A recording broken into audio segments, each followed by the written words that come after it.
You are listening to the Rainmakers Power Hour.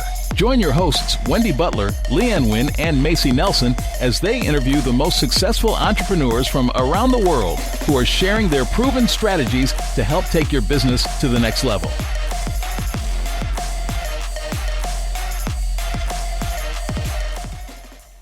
Welcome, everyone, to the Rainmakers Power Hour here on Chatter. We do this every Tuesday night at 7 p.m. Eastern. If you're not on Chatter and you're watching this through X or YouTube or however you're watching it, you just missed the whole pregame with Ben. The pregame was on point. You just missed it. That's okay. We got plenty for you tonight. But again, before you tune in next week, get Chatter, because we absolutely love that you're watching us on YouTube and all the different media outlets. But if you want to get in the conversation and talk to our guests firsthand, only one way to do that, and that is Chatter. Plus, you get the pregame, and sometimes there's some juicy nuggets in that. So join us next week on Chatter. Now, with our host, as always, is the beautiful Wendy Butler. And I call her Credit Ninja. I think a lot of people do, but Lyann Nguyen. And I am Macy Nelson. And Wendy and Credit are going to take this thing over, because I will tell you what, we are all chomping at the bits to get in with Ben, because he's already given us some juicy details. But Wendy, who do we need to thank for bringing Ben on to tonight, first of all? Yes, I know everybody's anxious to hear Ben, but we want to give a big shout out to our wonderful sponsors, Smarter Aircraft, the next generation in private aviation investment, smarteraircraft.com. If you are interested in learning about getting into private jet investments, that's who you need to talk to, Ollie Bigler, who is in the house tonight.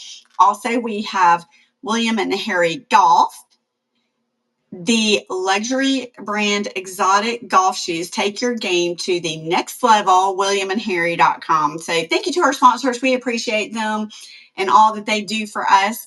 But without further ado, we're going to have Credit introduce Ben tonight. Go ahead, Credit. All right. Thank you, Wendy. Thank you, Macy. And it is an exciting episode of Rainmakers Power Hour on Chatter here. And this is like an exciting guest for me, because I know Ben personally. Let me pronounce his last name. It's Komenkul. Okay.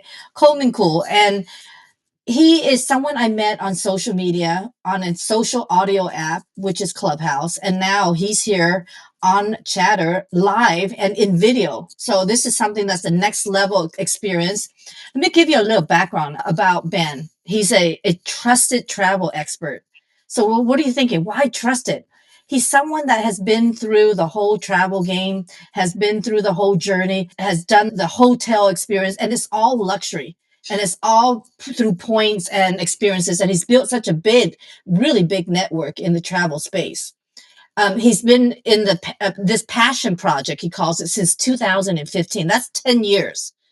And as a business traveler, in the last 10 years, he has earned like top tier status at all the top Hyatt. Like, he actually turned me on to Hyatt. I just want to let you know, I was with Marriott Ambassador for a while. And he said, Lyann, why don't you try Hyatt? I'm like, no, I'm not going to do it. I'm not going to do it. He goes, just give it a shot. And at that time, there was something called status match, which he's going to go over in a little bit, because I don't want to take that limelight from him. And there's all these different hacks to be able to become like high status on this Hyatt experience. And I was able to status match in 3 weeks, the highest status on there, called Globalist, through the help of Ben. And then, of course, American Airlines is one of his favorites, and he'll tell you why, because of all of its relationship with other airlines and so forth. So he's going to go through and show his passion on how to use points, travel points and miles, but also maximizing all the benefits that is earning through elite status. And also through his journey, he's lived all over the place, and his focus right now is in Thailand. He's going to talk about how are people moving over to Thailand, and what are some of the advantage of being able to travel and also live over there, and how far your US dollar can go. So with that, I want to go ahead and land this plane, this private jet plane I'm on, and yield the mic to Ben Komenkul. Go ahead, Ben. Welcome Thank to you. Chatter. Welcome to Rainmaker. Thank you. This is such an upgrade from the last time we did something social audio. And I think this is like the coolest thing out there. Thank you. This is like bringing all the video, the live, the community, the audio, all of it together. So I'm so excited to be here today to share with you. So I was just we were kind of chatting earlier with Macy. I said, Macy, you have accumulated a lot of miles. And I think this is what happens to a lot of people early on. When they first get started in points miles, they're accumulating because they're already spending the money anyway. So I think today what I wanted to do in my first slide was kind of talk about how we can turn our daily expenses that you and I already have and how we can turn that into travel using our points for free instead of using our cash. Now, it doesn't mean that you should never use cash ever again, but it means that you're going to have opportunities when it makes sense to use your points. So here's my philosophy. I'll start off right off the bat. First early philosophy, number one.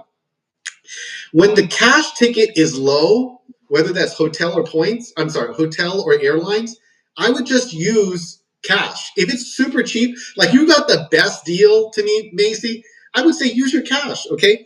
But when it gets really expensive, let's say, for example, I'm trying to go Los Angeles to Vegas or LA to Phoenix, okay? And that's a short flight. And you normally would see maybe $200, $250. But now today you're seeing $400, $500 for that ticket.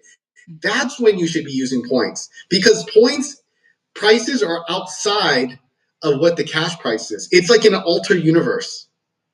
So when you find cash rates that are really high, that's when you turn to points. Macy, have you ever had that situation? You're going, it should not normally cost this much, and it's really high. And when it does, that's when. So if you want to know when should I use points, it's when in those situations all the time. So what's the dollar value? Where do you see it where you think it's 20% higher than it's supposed to, or is there a certain dollar value that you're going to switch to from cash to points? So points actually has a dollar value. Like it's not free because not all points are created equal. You probably heard from a past speaker talk about that. Like not all points are created equal. So let me kind of clarify with this. Maybe we'll go into my first slide. I don't know, Nigel, can we kind of go into my first slide? I think I wanted to show first before we got started a little bit about. Okay, you know what? I'll start off with this. Let me just start off with this. How many? Okay, this is going to be a controversial topic I'm going to bring right now. It's going to be a sore spot for a lot of people, okay? I already know. When they hear this, they're just going to get mad at me, okay? The first thing is this. Are you a Delta fangirl or fanboy? Okay. I know Guilty. and Wendy. Okay, Macy. Guilty. Okay, so my first slide, if you look the next slide, Nigel, if you go the next slide over, the one with Delta. Okay, Delta, I'll start off with this. They are the friendliest airline. They have the best domestic lounges. They have the best business class Delta One lounges. No question. Nobody in the world of points and miles is ever going to question that. Okay, that is the truth. However, when it comes to the points, their points are not valuable.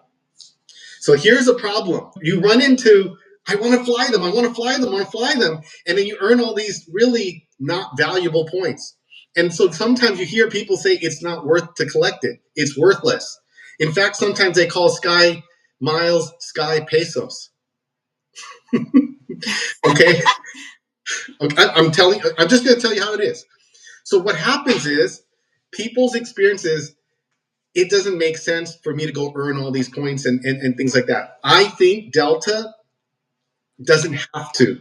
They don't have to make their points valuable. You know why? Because people are going to fly them irregardless if their points are good or bad. People like the experience. Does that make sense? Yeah, okay. 100%. Yes. So I'm going to come back to this later. And I'm going to get to hotels eventually. But I just want to start off with this because everything that you think is true is not necessarily what's true when it comes to points miles. So here's the second part of it. If you say to me, Ben, but I do want to fly Delta. I'm not interested in flying. I heard you mention American, but I'm not interested in flying American. I'd rather fly Delta than American. Listen, I totally get that. But I'm going to share this first, and I'll come back to this later. You don't have to earn Delta miles to fly Delta. Let me repeat. You don't have to earn Delta miles to fly Delta. You can earn another one of the miles, and it's because it's an airline associate. It's an international airline that's associated with Delta. I don't know if you know this, but Delta has bought an investment in Virgin Atlantic. They put money in Air France. They bought a bunch of other airlines, and all those airlines that they invested in and they're partners with, you can use their miles to buy a Delta flight. And if you do, you're going to pay half the price that Delta's charging. Wow. So you can get 2 for 1. 2 for 1. Would you rather pay $300,000 to fly Delta One, or rather pay $90,000 Virgin Atlantic points or Flying Blue points, which are from Air France? So I'll just start off with that. I'm not going to get yet into all the nitty gritty of it, but I just want to let everybody know up front, you don't have to earn the miles of the airline you're flying. You can earn another miles. Okay, let's go to the next page. Let's go to the next slide.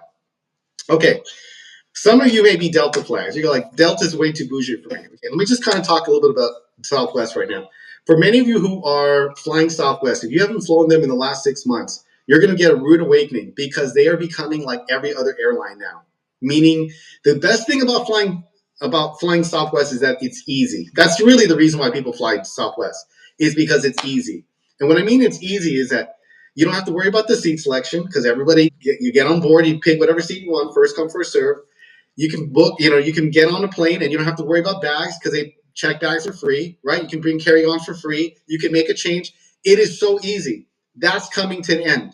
Starting in June already, they're already charging for bags. It's $45 for the first bag, $60 for the second, $100 for the third. So free bags are done. That day is already over. Seat selection, they're going to start charging for seat selection like everyone else, and that starts on January the 1st of this coming year. I anticipate by next year, they're going to add an extra legroom seat, but they're going to make everybody else in the rest of the plane get smaller legroom. Like right now, it's 32 inches. It's pretty good, but it'll probably come down to 30 inches is what I anticipate. So they're trying to become like a regular airline, but they are not a regular airline. Why? They have no first class. They don't serve meals. They have no lounge. Does it make sense? Like, they want to be like everyone else and they want to charge everyone else, but they don't want to have yet everything that everyone else has. So I think if you're a Southwest flyer right now, you're thinking about doing something else right now, unless you don't mind paying all the extra fees and not getting any of the other benefits. So that's my thing about. And then plus, here's the other thing about Southwest. I flew Southwest a lot. But I only flew Southwest when it was close by. If I had to fly across country and that was my airline of choice, you are stopping a lot of places and you're not going to get a lot of perks out of it. They also don't have any partners. Remember I told you Delta had partners around the world? Southwest doesn't. They have one that's coming up, and that's called Iceland Air. So hopefully you can be able to use it for Iceland, but outside of that, that's not going to really help you very much, okay? Can we go to the next slide? Okay. I'm going to start with this, and this is going to be my first path of earning points. And Macy, you mentioned you had millions of points. I'm going to start with this. The banks have a relationship with every airline and every hotel. The banks. So they're the customer of the airline. They're the customer of the hotel. I just want to make this really, really clear. The banks are the customer of the airline, not you. Not you. You know why? Because you're not buying miles. Macy, out of all those miles you own, did you ever purchase the miles? Did you ever say, I'm going to go out there and buy miles? No, right? You don't buy the miles. You know who's buying the miles? The banks are buying the miles. The banks are buying the miles from the airlines. The banks are buying the miles from the hotel. And when you swipe their credit card, their co-branded credit card, like a Hilton, a Marriott, IHG, or a Hyatt, or any other brand, you're earning points that the bank has bought. So it's airline sells miles to bank. Bank gives you credit card. You swipe credit card. You earn points from credit card. Does that make sense? Everyone gets so far? Okay. So the banks have decided, why should the airlines and the hotels make all the money?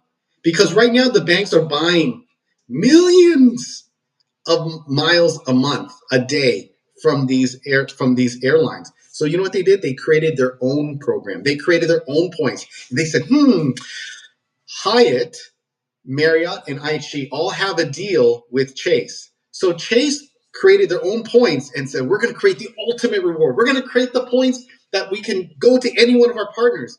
So that kind of competes now with their own partners. Does that make sense?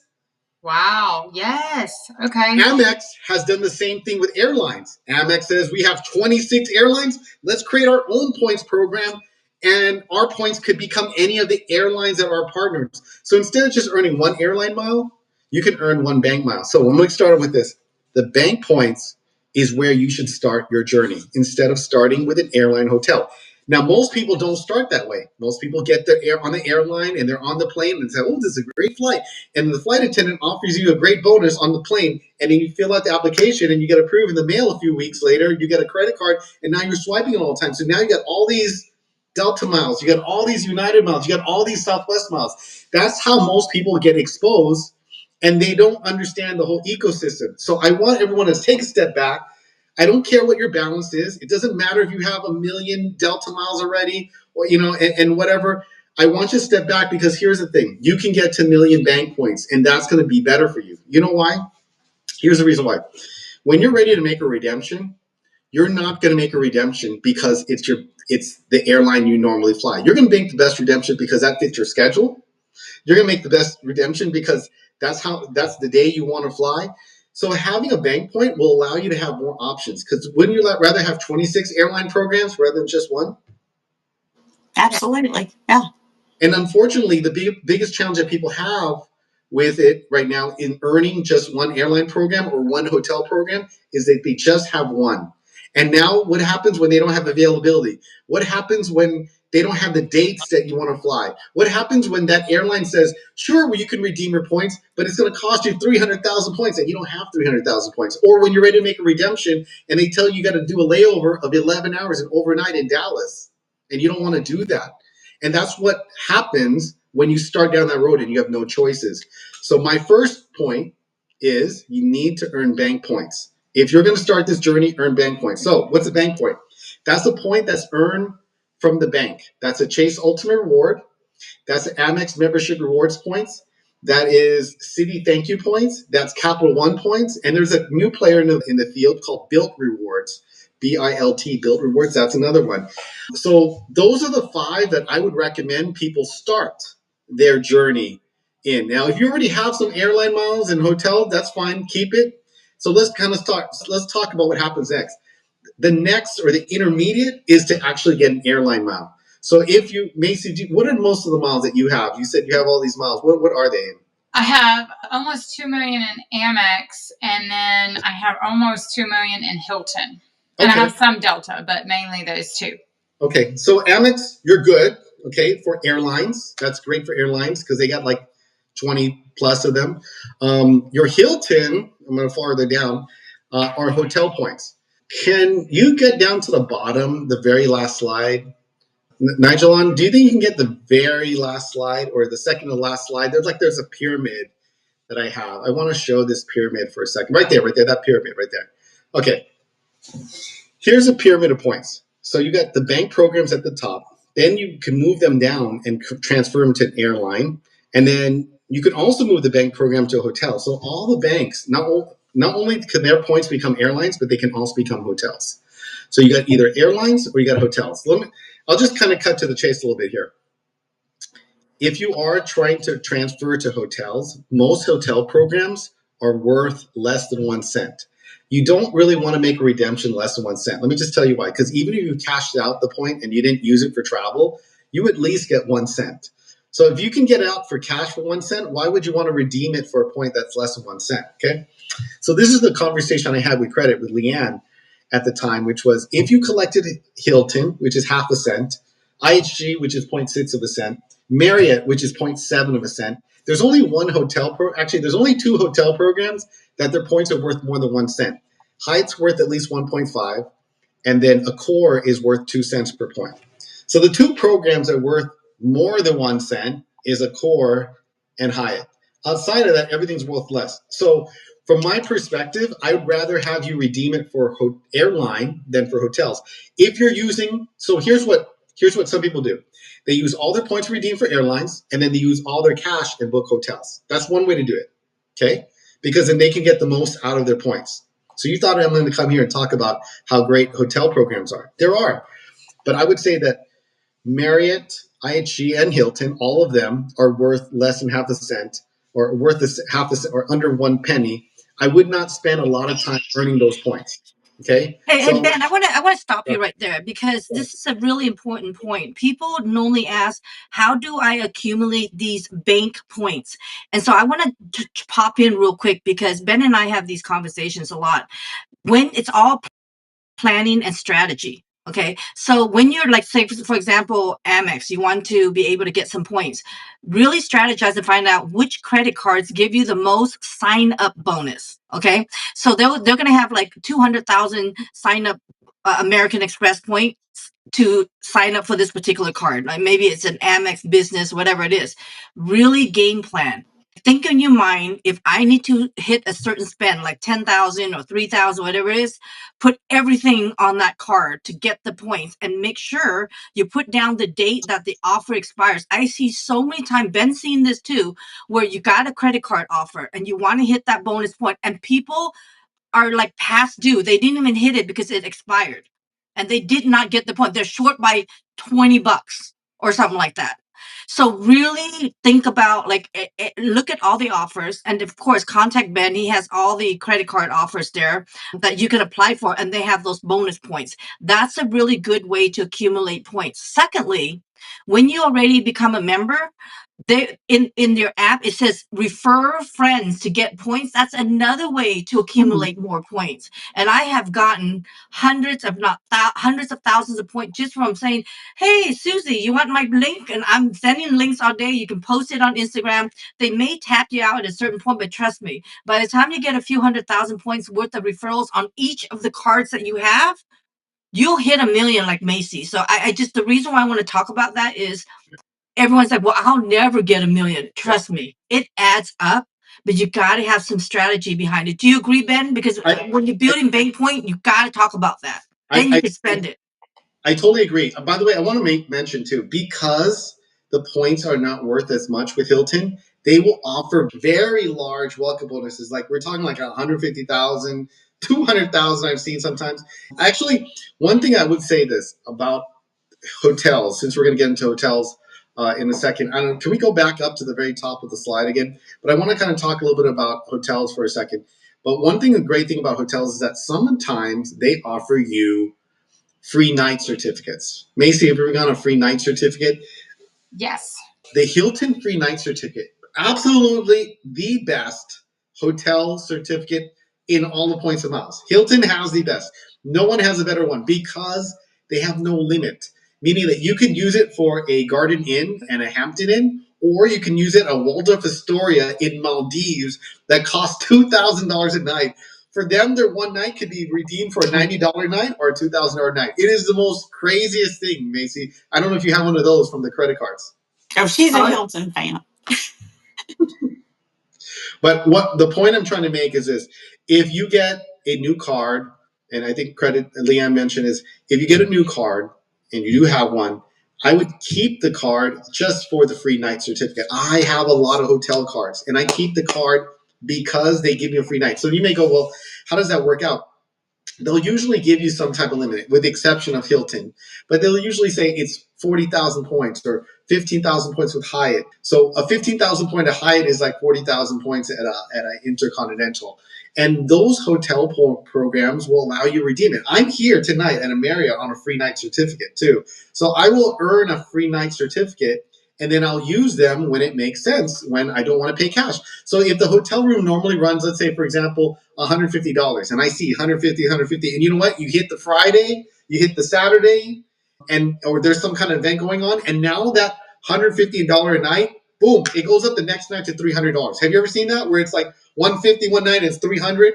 Macy, when do you think I want to use a free night certificate? When I don't want to spend $300, and I'll use a free night certificate on those situations. Does that make sense? Because I want everyone to use, and now I've just saved myself $300 where I thought I would have to. Because if I used points, they would have charged me maybe even more points. But if I use a free night certificate, I can maximize it. Because they don't care when I use a free night certificate. If the room rate was 100, 200, 300, it doesn't matter. They let you use it because it's a free night at that hotel. Does that make sense? Yeah. And I will say this, Ben, I have had this problem with Marriott Marriott. I mean, I have got so many points on Marriott and the free nights and all the things. And then you try to redeem them and they're like, well, they don't apply to this particular hotel. And they give you like all these other hotels that you don't want to stay in those hotels. And Macy is constantly telling me that, oh, you need to switch over to Hilton. So I couldn't wait to hear you tonight. And it's kind of interesting that you brought that up. So basically, we're hearing that you can do anything with you can stay anywhere with the Hilton. Marriott, you're going to be limited. Marriott has a 35,000 point certificate. They have a 50,000 point certificate. They have an 85,000 point certificate. So they have different levels of certificate depending on what credit card you get. I would say this. This is what I would say, Wendy, and I think this is smart for everyone listening. You should book the room as early as possible. As early as possible, because the cancellation is free. Let me repeat. Yes. When cancellation is free, that means you can hold that room for your own doing and what your own bidding for a year if you want to. And at any given time, Wendy, you can cancel it. So you know what would happen normally? Someone else got to that night certificate. So what happens with this? With Marriott, with Hyatt, with exception Hilton, they will allow you to book a base room, which means the base room may be the garden view, 2 double queen, okay? And if it's anything higher than that, they may not have availability for that free night certificate or with points. So that's what's happening, okay? So if somebody cancels, you can, here's the one thing you can do, Wendy, just to help you fix that. You can send an alert. Just because it's not available, you can send an alert. There are hotelalerts.com. You can set that. There actually is websites that will create an alert, and you can tell them that hotel on that date, and they'll send you alert in an email to say, hey, that hotel just opened up. So you're not relegated to any hotel just because they tell you. You could be able to get notified when that happens. Hotelalerts.com. Yeah, correct. Try that.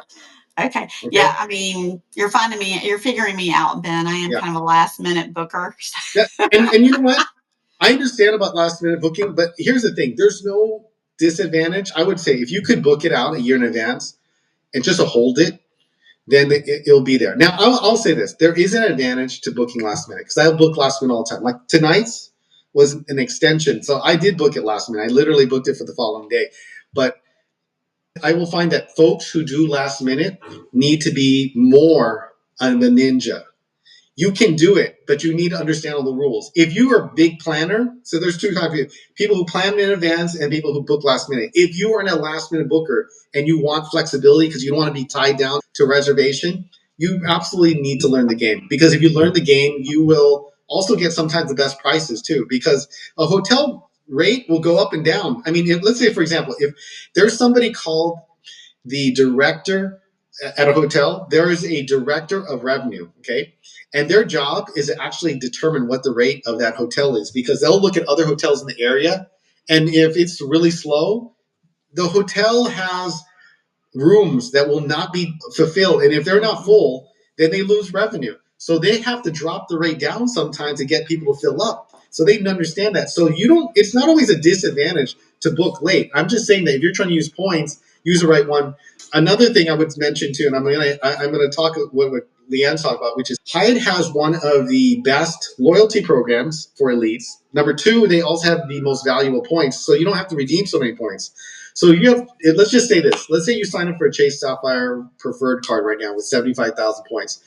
If you were to use that to make it into a hotel, you would probably get 2 nights at an airport with that at a Marriott, most likely. Let's say about 35,000 points. That would get you 2 nights at an airport hotel. If you use it for Hyatt, that Hyatt room would be 15,000 points. So you can get 5 nights. So 3 Marriott nights or 5 Hyatt nights. Which one do you rather have? So I would say that you're going to be better off that way when you're looking at how to redeem. And then the good thing, and they'll have the same situation, Wendy. You got to make sure you book it as early as possible. If it's a popular property, and everyone in God's earth knows about the property, like the Phoenician in Scottsdale, yeah, that thing's going to go. Yeah, it's going to go. But if you pick like the Royal Palms that maybe not people may know about, and Hyatt has a much smaller footprint, you're going to find that you're going to get upgraded more often too. Like I'm sure. This is because I've been a Marriott Platinum for many years. When I go up to a Marriott and I'm trying to get an upgrade at the counter and talk to them, there's probably a titanium to my left and a titanium to my right. Okay, that's just the reality. And they have higher status. They're probably going to get it. I'm like on an upgrade list. I'm probably like number 10 down on the list. Okay, get upgraded. But if you're a globalist going to Hyatt, their footprint is a tenth of Marriott's, but they're at the places you always want to be at, and they usually have really good quality properties. And when you're globalist, they treat you like your ambassador, so from Marriott. So it's a fantastic program. I really encourage people to take a look at it, and I run a class just specifically on folks who want to learn more about that.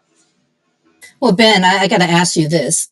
Give us one tip that you have used to upgrade your rooms in this luxury travel. And I could jump in, but Okay. I want to hear what you're going up to check in. What is your tactic? You guys got to listen. This guy's brilliant. I'll say this. Before we go to the property, I'd like to do homework ahead of time and learn about the property. Because the more that you know about the property, the better you have at getting an upgrade. So let's just, if we're going to talk about upgrades in hotels, I would say this. Number one, reach out to the property ahead of time.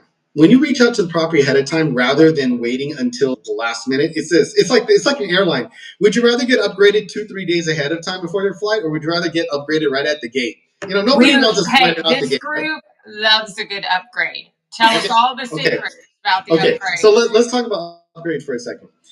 If you want to improve your chances of upgrade, you need to get the room before they assign it to somebody else. Like, hey, that's the first rule. If they only, let's take a look. Let's say I have a room. Okay, I'll give you it. If we have a hotel which has 300 rooms, how many rooms, you should know, how many rooms of the 300 rooms has a suite? Because if you don't know that number, it's going to be really difficult for you to kind of press. Okay, so when I go to a hotel and I talk to management, whenever it is, I have a chance, I always ask them, oh, how many rooms are there? How many are suites? Front desk knows that. Housekeeping knows that. There's a lot of people in the hotel will know that number. Like, that's a normal thing for them to know. You should know that property. So if you want to get upgraded, you should try to figure out what that is. So I will say this. The average is 10%. So if there is 300 rooms, there's probably 20 to 30 suites. Okay? All sorts. Could it be less than that? Yes. It could be as low as 5%, but it'll usually go as high as up to 10%. So knowing that, you want to improve your chances. Number one, do not go when people are going to buy out all the suites. If people are going to buy out all the suites, you're going to have a little lower chance. So here's the thing. Sunday through Thursday, which is a weekdays. Sunday starts with weekdays already because that goes into Monday. Sunday through Thursday is your best chance of getting a suite rather than a Friday, Saturday. Why? Because Friday, Saturday, people are coming in. It's at full occupancy. You're going to have a higher chance of them not having a room for you. So if you want a suite, go with that one. Number two, go with less days rather than long days. Meaning that, if you're going to get an upgrade, you're going to have a higher chance of getting it if you're only staying for 2 nights than if you stay for 7 nights. Because for 7 nights, they would have to give you that room for 7 nights for free. What are the chances they're going to have that room not sold out? They'd rather. Okay, let me just clarify. They want to sell. They want to sell the room. They want to sell the suite. But if they don't sell the suite, Wendy, then why not give it to a loyal customer? Why not give it to someone that they like? Okay, so here's my next thing.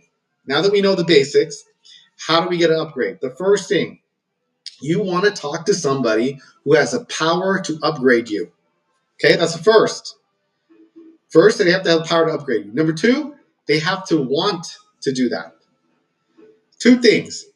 Number one, power to upgrade you. 2, they have to want to. Now, first one, people who have the power to do that. Is that the front desk person? Probably not. Okay, so you're talking to the wrong person already. If you walk up to the front desk and now, if they happen to be a front desk manager, if they happen to be operation manager, if they happen to be a GM, but it's rare. Most of the people you're going to talk to front line, they get asked it all the time, and the frontline people don't have the authority or the power to give you a free upgrade sometimes. Okay, so you need to get someone who has the power to upgrade you. So that's first. 2, they have to want to do it for you. So if they like you, they can do it. See, they all love Lyann. Lyann chats with them, talks to them, and she gets it. But you got to get those 2 things. 1, the right person. 2 is that they like you and they want to do it for you. Okay, so there could be a couple reasons why they want to do it for you. So this opens up a whole thing. They could want to do it for you just because they like you. They may like your story. They may feel compelled to do something special for you because it's special. Or number four, okay, this is because they screwed up and they want to make it up to you. So then they upgrade you. Does that make sense? Okay, so these are the reasons. Anyone have questions on this so far? So far, so good? All Okay. good. Okay. So what do we do next? I would say you should reach out to them prior to arrival. If you could reach out to them prior to arrival, that takes a little homework, but find out who's in power. That could be the top person is a general manager. The number two in the hotel is typically the operation manager or the resort manager or the hotel manager. Okay. So it depends on the property. It could be the operation manager, but they're usually number two. Then below them, they're responsible for front desk, food and beverage, housekeeping. Like everyone reports to operation. Operation manager should be the one that I actually like the operation manager. The reason I say that is because the operation manager wants to be the general manager one day. He needs to impress his boss. Does it make sense? And most of the time, operation manager, the number two in a hotel, probably is not going to become the general manager there. You know what they're probably going to do? They're probably going to look at another hotel, and the other hotel is going to steal them away, and they're going to move to another hotel to be general manager. That operation manager is the hungriest person in the property because they're almost there. They're almost there at the top level. They've probably spent 10 to 15 years of their life at a hotel hospitality world, so they know their stuff. They understand the upgrade game. They understand the valuable people. So here's the other thing. Wendy, Macy, Lynn, everyone who's listening to this, this is like I'm giving you a core piece of what my masterclass about hotels is this. You are all VIPs. Let me repeat. You are all VIPs. You wouldn't even be in this room if you're not a VIP. I'm just telling you right now. I already know this. Nobody's in this room if they're not VIP. So here's the thing. When you write your letter to them, your pre-arrival letter, I call it the pre-arrival letter. When you write your pre-arrival letter, you are trying to explain to them who you are. Number two, why they should like you, right? So two things. So what's the first thing I want? I want you to explain to them what is the value that you bring by coming to this property. Number one, the value you bring to the property is that you're an influencer. Now, I use the word influencer very broadly. I don't mean influencer like Lyann here, okay? I don't mean it like Lyann, like Credit Ninja, okay? What I mean by influence is this. Is not everyone listening to this call right now, the travel person in their group? Yes or no? Mary, Macy, Wendy, are you not? Are you not the travel person in your group? Yes? Okay. 100%. Okay, so from that perspective, just from that small perspective, you influence everyone around you. If you told them don't ever show up at that hotel again, do you think your friends are ever going to go book that place? No, right? And if you told them this is the hotel you want to stay when you go to Mazatlan, they're going to do it too because they go, Wendy says this is the one we got to go stay at. I'm going to stay at. Why am I going to go risk it when they've already done it, right? Does that make sense? Most people are not ready to make that decision. Okay, so knowing that you are the person that went there, your expectations or your experience at that hotel is going to determine whether all your friends come here or not. Yes or no? Right? Absolutely, 100%. Absolutely. Yeah, because Okay, we're talkers. so you are the influencer so far. Everyone follows me so far. We're all influencers. Okay, so with that in mind, you need to fill out a survey. Because how can you communicate whether they did well, they did terrible, or they need improvement without filling a survey? So I'm going to recommend, I always tell all my students, you got to fill out the survey. And here's the thing, and it sounds simple, right, Wendy? But can I tell you something? If I'm the general manager and I'm an operation manager, my job is to train everyone in the group, right? That's my job. My job is to train everyone. So how do I know if they actually delivered? I get that back in the form of a what? A survey. Because does the general manager walk not all, but some do. The general manager generally not walking the ground and see maybe the operation man, and they rarely get proactive, positive compliments. You know what they usually get? negative compliments, negative complaints about people who screwed up. Yes or no? It's not true, right? 100%, yeah. This one was slow. I had to wait so long for my thing. They didn't give me the room. The room was dirty. There's always negative coming up. If you're that person, Wendy, if you're that person, Macy, that says, in my letter that I'm reaching out, I'm letting you know I'm going to notate in the survey. Why? Because now they know. It's almost like this. Think about this, Wendy. Think about this, Macy. What if I owned a restaurant and the food critic actually told me the day and time that they're coming? Would I love it if I'm the owner of the restaurant? Because Yes. how would I prepare my team? How would I prepare my team if I actually knew that the reviewer was coming? And that's what I want to do. So when I teach my students, as I said, you're going to let them know you're coming. This is the day you're checking in. This is checking out. And you're going to fill out the survey. It's almost like a gimme. So what kind of room do you think they want to give you? They're going to give you the room that you want. Whether you have status or you don't have status, it doesn't matter anymore. Some people say to me, "Dad, I don't have status." I said, it kind of doesn't. It helps. You know what? You know what I use status for? Opens the door. Opening the door. Why does it opening the door? Because when I say opening the door, it means this. I use status to say to them that I'm a valuable member and I like to stay at hotels and I like to come back. That's all it says. It doesn't mean anything. It just says this. I know you want me to book directly. I do. You want me to stay at your hotel? I do. I do all that stuff. But here I'm going to give you something that all the other people who stay at your hotels don't do. I'm going to give you feedback. The feedback is super, super, super important for management. For management. And that's the person that has the right to upgrade you and want to upgrade you. Have I already given them the reason why they should upgrade me? Yes. Do they like me already? Yes. And I already kind of told them I'm going to give them, and I'll tell you, send my letter too. I know when I asked for this room, executive suite room, it's, this is kind of above and beyond. I know this is not something you normally do for everyone, but I would really appreciate this. And my wife would really appreciate that. Or my daughter would really appreciate that. And then here's the thing. I don't tell them it's my birthday. I know a lot of people like to say, it's my birthday, it's my birthday. Listen, I'm not saying your birthday's not important. My birthday's important. For us, it's important to us. But think about the hotel. Do you think you understand how many people come to hotels because it's their birthday? That's the reason why they're coming to stay at a hotel. It's because it's their birthday or it's their anniversary. I'm not saying that to downplay that and not mention that. Of course you want to mention that. But I think you should mention something beyond that, meaning that you should mention something that's going to stand out. Let me give you an example. During the pandemic, when nobody was traveling, I would write a letter and I would say, I'm doing my annual father-daughter trip with my daughter. So my wife usually goes with us everywhere. So it's usually the three of us. But once a year, I'll do a trip where my wife goes somewhere, which she does something with her girlfriends. And I use that as an opportunity to take my daughter. So we call our father-daughter trip. And the first time I took her was to Big Island. So I took her Big Island. I couldn't believe it. I flew with my daughter first time all the way to Hawaii.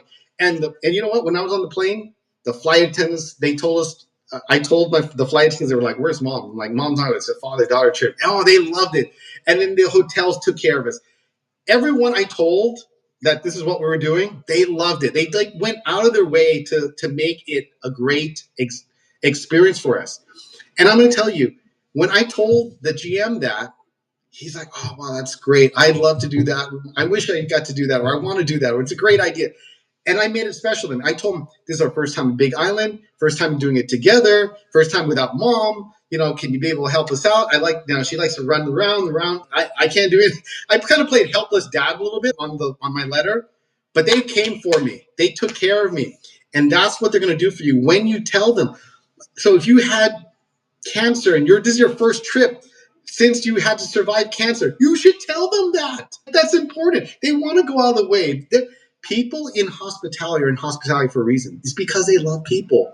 So give them the story and they will try to make it special for you. And I think that's something I want to share. That is different than the airline game, because in the airline game, you got a different pilot every time, different gate agent, different flight attendants every time you get on a plane. But in hotel, they're there for at least a good 2-3 years. The same staff, the same people, the same management. That's a and it's a great chance for you to point. build relationships. That's a great point. The hotel staff stay around. I'm over here typing my notes and all the things. I just sent an email to a friend saying, "You got to check this out." Anyway, oh my gosh, I think I'm like at time. We didn't cover everything, but I gave you guys. I went off top a little bit, but I think it was really important. Well, Ben, I gotta highlight this. Okay, you mentioned this letter, and it has to be very thoughtful, and it's the pregame, right, Macy? It's the pregame. But the important thing is because the staff is they'll stay around for a year or two. Another tip I can add to what Ben's saying is remember their name. So in your phone, create a contact that says Hyatt Hawaii or Hyatt Arizona or Waldorf Astoria Arizona. Put their name, because the next time that you come in, they're like, "Hey Joe, how you been? How's your dog?" And they're like, automatic upgrade. And I can vouch for Ben and myself. We only stay at presidential suite or the highest oceanfront suite 1000% of the time. So Ben is the real deal, guys, and he's on TV, and you're speaking on these stations and so forth. Can you touch on your TV appearance thing, and then I want to touch on the Thailand thing. I know Wendy has a question about that. Go ahead. Yeah, dying to hear about the Thailand, dying to hear about presidential suite. Let's go, Ben. Can I just mention, I'm here because of, I told you at the beginning, Macy's, sometimes things go wrong. Okay, so I came to this hotel. It was on a Friday night, late at 10. So all the best rooms are already taken because I came in late. Okay, so my other advice to people, if you want a better room, get there early rather than late. Okay, so that's my first thing. Unless you already got pre-booked into a room, then that's a different story. But I booked this last minute, Winnie, just like you were talking about. I got a standard room. When I got into the room, my wife noticed that the sheets were a little bit dirty, like they were on it. Oh, my wife was like, lost it with me. She's like, I can't sleep. She's like, call. Okay. 2 times we called, somebody came, didn't come, no one can fix it. So I had to run down, I had to go down to the front desk and say, listen, nobody's come up yet. And at that point, I said, I need to bring somebody up. They changed the sheets and everything. I wrote a letter to the GM, because here's my other thing. I always write it while we're here. Never leave. Always do it while you're still at the property. I wrote a letter. The next morning, it was like 11 o'clock at night. By 6 o'clock in the morning, oh, by the way, I couldn't find him, so I found him on LinkedIn. So I found the GM's info on LinkedIn. I sent him a note. He responds back to me. He apologizes, says, I'm going to have the operations manager talk to you. Has operations manager called me. We talked. So I got upgraded so that's what we call a service failure, okay? I got something called service recovery. Remember I told you they upgrade you when something goes wrong. So I told them, they said it's unacceptable. Boom, upgrade to the oceanfront 2-bedroom, everything, right? So that's one.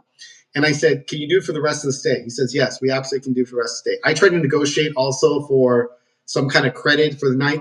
I'm always say this, how much should you ask for? You should ask whatever makes you happy. Okay, that's my answer to you. Whatever makes you happy. If it's a room credit, if it's free parking, I asked him, I said, I'm only gold because I don't stay enough Marriott's nowadays. I used to, but I'm only gold. I don't have free breakfast. Could you be able to throw in free breakfast for the rest of the stay? They said yes. So now I got free breakfast. That's now $120 now I'm getting. And they have a fantastic breakfast over here. Fantastic. Like it's huge and everything. And so I got free breakfast, a free upgrade, and I only paid the base room, which was like $130 a night. So I got paid $130, but jumped up to the best room, and they got free breakfast. Hey, they paid you to stay there, Ben. They did. Okay, they paid you to stay there. So let's just get that right. Yeah, Wendy, you have a question for him about Thailand? I want to hear this question. Yeah. Okay. Yeah, I know that everyone has so many questions about the hotel stays and the airline stays, but we are limited on time, and I want to also get into a little bit about your expat, as I call it, living in another country and maximizing your money. And apparently you are one of the experts on Thailand. Can you talk to us a little bit about that before we have to shut this room down? Oh, yes, for sure. I love Thailand. I've been probably 23 times now, and I've been going since I was a little kid. It's something that I wanted to really share. I think there's a lot of things that many people would like to go to Thailand, but love to. What is the specific, maybe what is it you'd like to, maybe I can kind of touch upon more about Thailand. Okay. Well, first of all, I want to know give me the top 3 cities that I must see. Okay. And I want to know if you were going to make a move to Thailand, I want to know which city would be the best to live in, that I would get the most for my money, the best medical care, the safest for my family, Those are the questions I need to know. Well, I think number one, I think Thailand is safe in general as a country. I don't really think it's probably one of the safest countries in the world. I don't think you'll ever feel like whether that you're in a big city or a small town. Number two, I think your question about what cities to go and move to, I think really depends. I'll mention the three big cities. One is Bangkok, which is their capital. If you're looking for like all the services that you would need, whether it be hospital, whether that be shopping, malls, different kind of food, international food, along with having fantastic Thai food as well. I think you really can't beat Bangkok from that perspective. I think there's that. From a cost of living perspective, you could probably rent a 2-3 bedroom condo for anywhere between 1,000 to 1,500, maybe even if you're really pushing a super luxury one, but it's super affordable. So I think from an American perspective, I think it's really affordable. If you go down south to what they call Phuket, which is more of a beach town, I would make that equivalent to what would be like Playa del Carmen, if you go down Phuket. My favorite. Right? I love going there. Yeah. Macy's favorite. She talks about it all the time. Phuket is, in my opinion, going to be the next medical tourism part for Thailand. Like there's quite a bit of that right now. They're trying to build that out. The biggest challenge they have is like in any town, there's a lot of growth, and I don't think they have all the roads infrastructure as well. So sometimes there's traffic from that perspective. I would stay closer to the north side, the area they call Laguna. The Laguna area is probably a kind of a more fancy, lots of expats in that area as well. And I would say all throughout Thailand, ever since Vietnam War, there have been lots of Americans, lots of Europeans, Russian, Chinese, Indian. I mean, it's all sorts of international folks there. So, and not a problem too if you need international schools, they have that as well. So not a challenge there. And then the very last part is all the way up north in what we call Chiang Mai. Chiang Mai is like our version of Costa Rica. It is rainforest. It's lots of temples, the city of temples. It's actually more and affordable. The Elephant Nature Park. The Elephant Nature Park, lots of elephants. My friend owns that, so I love it. Yeah, so if you're going up there, of the three, Chiang Mai is probably the most affordable part, and the weather is a little bit more mild, so maybe it's 10 degrees cooler there than it would be in Bangkok. So it's not as hot, so folks may like that as well. Now, there's a fourth I will bring up, which is Koh Samui. Koh Samui is an island off of Thailand, and lots of expats move there too. They want to kind of live an island life away from everything else. There's that island that's Koh Samui. So those are like the 3 or 4 that I would mention. Okay, when's your next event? I know that you host a VIP tour. Can you let people know what month it is in and how they can get a hold of you? Yeah. This is important.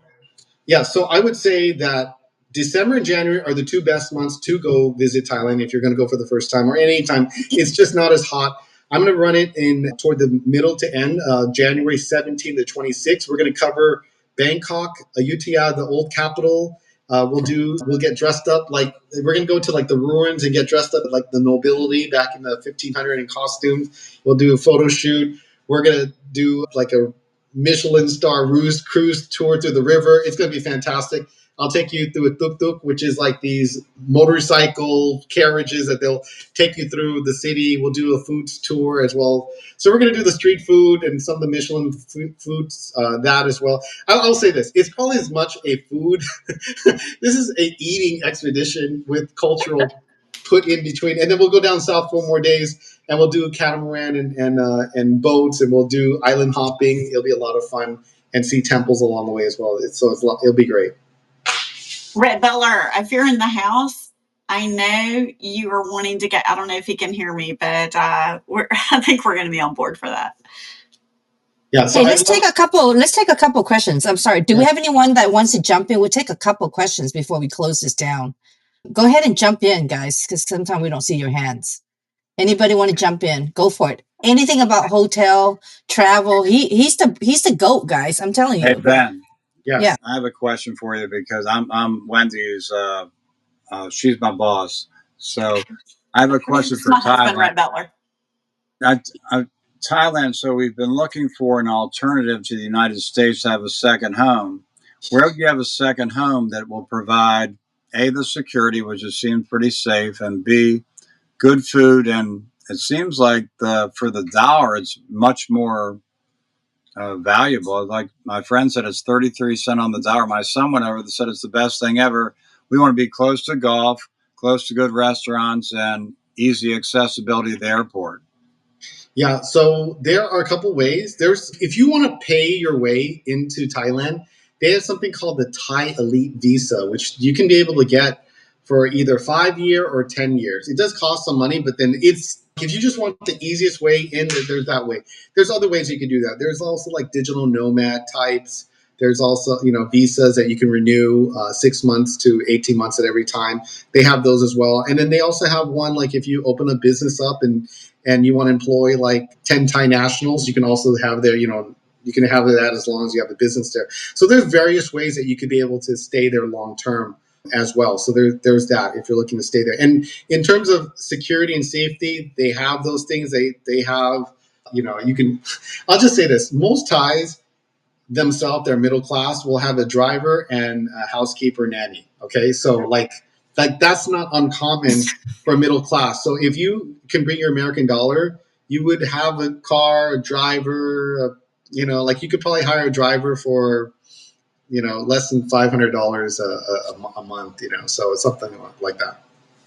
What did you say? So for, let's say, a 5 or 10 year, let's say we want to live there 6 months out of the year, and a lot of the audience might be interested in this. Yeah. What does that cost to have a 5 or 10 year visa? Yeah. So if you do the 18-month visa that you're talking about, you can do what they call the digital nomad visa, which you could be able to get 6 months, then you renew it, and you can renew it again. So that's simple. That most, if you have some kind of money and some kind of assets that you can show, you could do that pretty easily. They call the digital travel visa, or digital nomad travel visa is what they've been calling it. There is the Thai Elite one that I mentioned that you can get for 5 year, 10 year. I think that's like 10 grand. But it also comes here. If you do that one, because I have a friend of mine who works there, you also get like free rounds of golf. They also have expedited security every time you leave. When you arrive to the airport, they give you like transfers home. And so it's not just a visa. Like they have a whole program around it. And by the way, if you love golf, Rhett, I just brought my buddy who came on the last trip that we did that I sponsored. He did a day of golf extra, and he said he loved it. He's a Korean guy. He loves golf, and he's like, oh my god, I got to bring all my Korean friends here. He's like, they'll like not only drive you the cart, but they'll hold the umbrella for you for the sun. They'll wipe the ball. Like they do everything for you. Customer service in Thailand will ruin you. Yeah, it will. It will. Yeah, absolutely. Well, we have Anne. Sorry, Anne has a question. Sorry, Credit. I love this because I've been telling Wendy at least 3 to 4 months of the year we should live in Thailand because I've been saying it for years. Ben and Macy, you can vouch for this. The people are a little bit friendlier. The cost of goods is probably 30 to 35%, and your accommodations are the same or nicer for anything you'll get here. So is that wrong, Ben, or Macy? You can tell me. Yeah, there's two types of places you can stay. You can either stay at a luxury hotel, and the luxury hotels will have better amenities, but the room will be smaller. If you find maybe an older condo, not as much public amenities like the gym, the pool, and all that, but the rooms will be bigger. And yes, you could run anywhere between 1,500. I don't know how well or how nice you want it, but I mean, like on the high end of nice is $2,000, and which would probably be like 3,000-4,000. So it's at least half, if not more than half, off of what you'd probably pay here in the United States. Is that 2,000 for how long? No, I mean, depending on what you're staying, how you're staying at. Like if you want a 3-bedroom, 2-bath, luxury apartment with, security with the nice pool. I don't know if you've seen any of the videos that you see online, but they run really, really nice, and they could be like 2,000 a month is what I meant. Yeah. You can, that's what Wendy spends in a day. I mean, that's a really good deal for us. That's yeah, it is. Yeah, $2,000 can get you a very, very nice place, but you don't have to go. You can have a full-time. You can do $1,000. You can do $1,000 a month. You can have a full-time chef there for absolutely nothing. It's amazing. You don't really need a full-time chef when the food is that. I'll tell you, I don't think most Thais actually cook at home because it's so affordable to eat out that most people usually eat out. I'll just say that. That's what usually happens. Okay, we have Anne. Anne, come on in. Thanks, Credit. Welcome, Anne. Hi, Ben. This is Anne. Nice to meet you. Hi, Anne. My question is, how do you get the best deals for Dara Devi in Chiang Mai? Thank you. That's a nice property. Beautiful. I will say this. I am a luxury travel advisor. We have programs with some of the top hotels, and what we do is we offer the standard rate. Okay, so you can't get it's not a elevated or more than what the standard rate would be, but you would get a room upgrade. You get $100 credit, when you're there, also to use on the property. You also get free breakfast for two. You also get early check-in and late checkout at 4. So those are some of the things that we can give you extra. I can't really offer like a extra discount or maybe, but it's definitely something that we could be able to help you with. If you want to reach out to me, more than happy to help you. Thank you so much. Yeah, you're welcome. Sounds like a place we need to be checking out, right? Yeah, there are fantastic properties out there. Go 130 there for a Killers, drink, go for a 130, meal, 138. So yeah, look some around. of them, yeah, Thais are very much artists, and some of the hotels reflect that. I love it. Well, this has been amazing. I've just learned so much. We can't Well, I thank want you to. enough. Ben, where can everyone find you? I know you have Ben's Big Deals on Instagram. Is that the main place everybody needs And the to go? website, big And Ben's and Big his Deal, I have website a is website. the same title.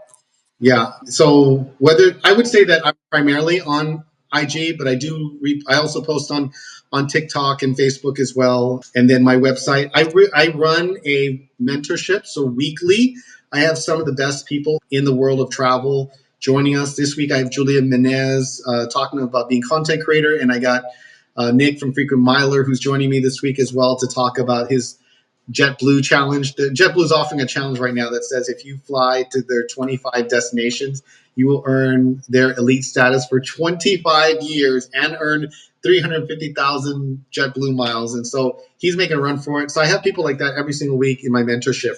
So I run it every week and we talk about how to improve. And my goal is to help them become the best travelers possible. I love it. Well, everyone, take a look at Ben's Instagram and, of course, his website. We thank you so much for joining us today and giving us all the insight into the travel world, especially the insight into traveling to Thailand, which is a place that we are really interested in going. Rhett and I, and Macy talks about it all the time. And I do want to again thank our sponsors. William and Harry Golf, luxury brand exotic golf shoes, Smarter Aircraft, next generation in private aviation investments, smarteraircraft.com. Please be sure to check out those websites when you get a chance. We appreciate our sponsors very much. Thank you, Stephanie. Stephanie's given us And Ben wanted to say one last thing. Go ahead, I Ben. want to add Yeah. one thing. Maybe Ben, another time we could talk about Ben, this. are you a golfer?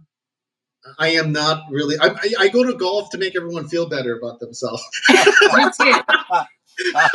I like that. I like that a lot. I want to add this. Maybe for another time, but I'd love to come talk to. I've been doing a lot of media training lately, and one of the things I've learned, I'd love to share with you folks because I think most people ultimately would love to say that they made it on MSNBC or made it on Fox News or whatever they're on, and be able to get on television and get media. But I'd love to share that maybe another time and talk to folks about what are the tips so that they can get written up as an expert in publications like U.S. News World Report or Time or Forbes and things like that. I'd love to help you with that. my gosh, we would absolutely love that. They all want us, Ben, and we're just trying to get away from it. We want to be down low because Wendy, Macy, and Credit, they're big time, Ben. I mean, so they're trying to get away from that, which is cool. That's fine. I don't think so. I think we would love that. Let's take a picture.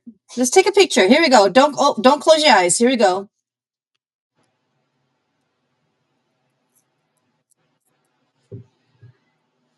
All right, I grabbed some. I'm going to share it with the group. Thank you so much, guys. See you guys next Tuesday. Bye-bye. Thank you to all our Thank you studio so much. audience. And be sure to check us out every single week on Chatter Social as a part of our live audience at 7 p.m. Eastern Standard Time every week on Chatter. You guys have a good night. Ben, you are awesome. I'm just telling you, these people that this is going to get replayed unbelievable amount of times because that was very informative. You're very informative. Thank you so much. You guys have a good night. We'll see you next Tuesday. Bye.